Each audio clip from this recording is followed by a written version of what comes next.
Hello guys, welcome back to my channel. In today's tutorial, I'll be sharing with you how to turn your scrap fabrics into a whole fabric and use it for any project. If this is something you would like to see how it turned out, then stay with me and let's get right into the tutorial.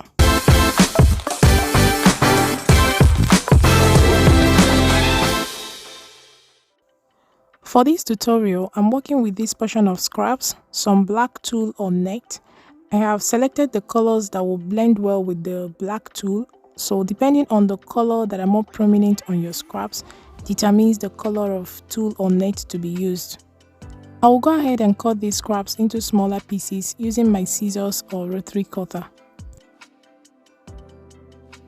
I have done that and this is what I have. I know you'll be like, why pieces it again when it's already in pieces? Well, the reason is to have every piece of the scrap on every corner when sewn in a hole. It's just like when you're eating rice and beans. Sure you get. I will use this tool to assemble these pieces together. So I've cut out here a meter of tulle and it's by a little over 60 inches. I will fold this tulle in half and on one side of the tulle I will fill it in with the scraps. I have two ways I do this.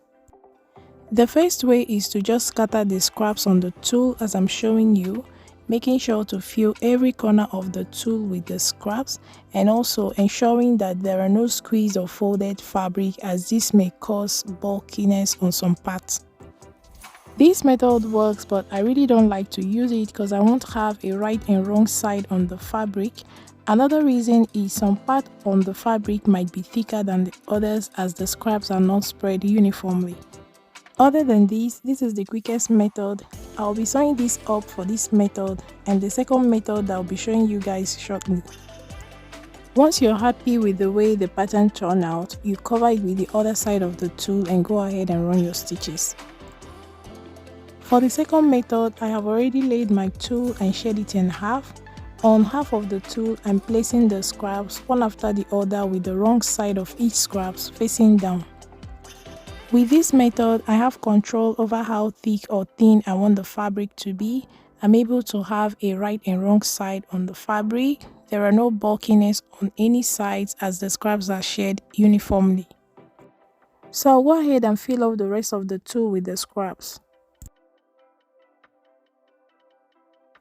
Once I'm happy with the way the pattern turned out, I'm going to cover it with the other side of the tulle, give it a good press down, and I'll put it in a fold to help keep the scraps in place and ready to be sewn. At this point, I had to devise a means to get my table to be on the same level with my sewing machine to enable me navigate the sewing more easily without the scraps falling out of the tulle.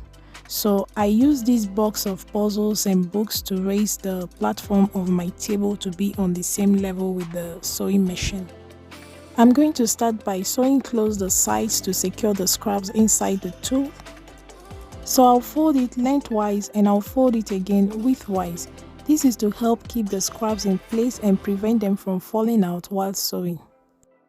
I'll go ahead and sew close the first opening. I will unravel the folds as I sew along and fold over the sewn parts so that the scraps stay in place. I will continue like this till I sew all three sides.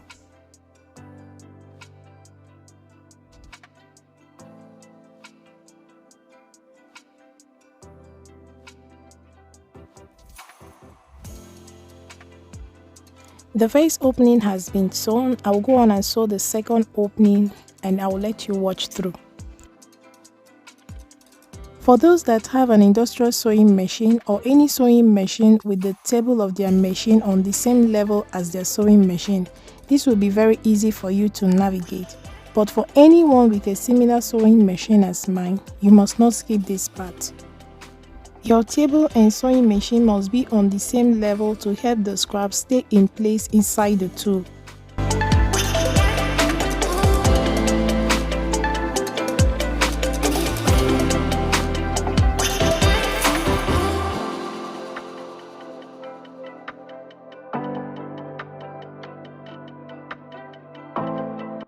The second opening is sewn. I will go ahead and sew the third and the last opening. For the last opening, I will fold the fabric, leaving open the side to be sewn, and I will fill in the scraps that fell out as I sew along.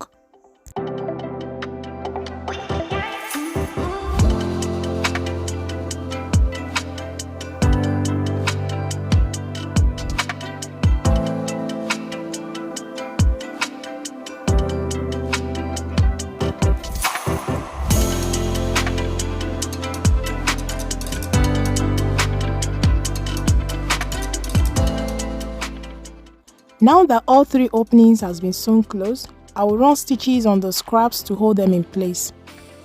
There is no particular rule in doing this. You can stitch in a zigzag form, vertical, or whichever way you want, so long the scraps are held in place. For me, I stitch vertically and horizontally, and I ran 2 inches stitch in between to quickly hold the scraps in place.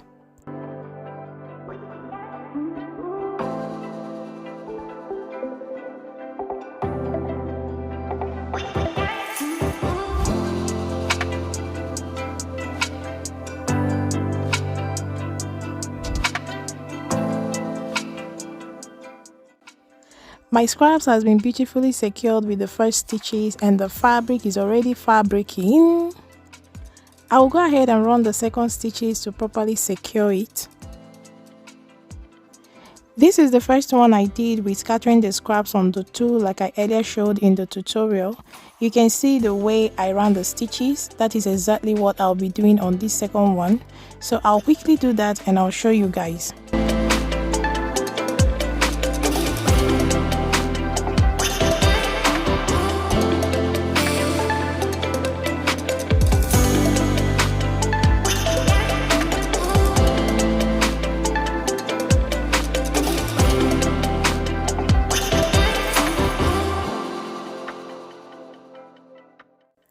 So guys, we have come to the end of this tutorial and this is what our scraps turned into fabric looks like. Very beautiful and colorful. The fabric has a wrong and right side. It is not heavy. In fact, the weight of the fabric depends on you. The space between each stitch is 1 inch horizontally and vertically. You can as well do half an inch.